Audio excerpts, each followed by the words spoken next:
Hello friends, இன்னைக்கு ஒரு evening routine தான் பார்க்க போகிறீங்க. பூச்செடி வாங்கிட்டு வந்து ஒரு வாரம் போல் ஆயிடுச்சு. 2 சாமந்தி பூச்செடி, 2 ரோஸ் செடி வாங்கிட்டு வந்து வச்சுருந்தேன்.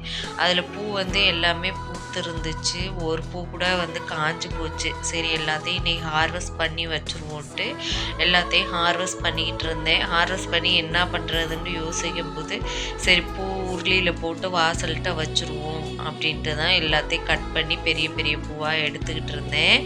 எல்லாத்தையும் பறித்து எடுத்துட்டு நம்ம மல்லிகைப்பூ செடியிலே வந்து பூ பூக்க ஆரம்பிச்சிருச்சு. ஒரு டெய்லி ஒரு 4, 5 அந்த மாதிரி பூக்குது.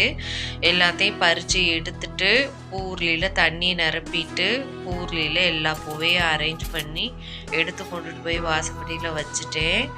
இன்றைக்கான ஈவினிங் ரொட்டீன் இவ்வளோ தான். வீடியோ பிடிச்சிருச்சுன்னா லைக் பண்ணி ஷேர் பண்ணி சப்ஸ்கிரைப் பண்ணிக்கோங்க. அப்படியே நம்மளோட மற்ற வீடியோஸையும் பார்த்துருங்க. நாளைக்கு ஒரு வீடியோவில் பார்க்கலாம். தேங்க்யூ ஃபார் வாட்சிங். பாய்.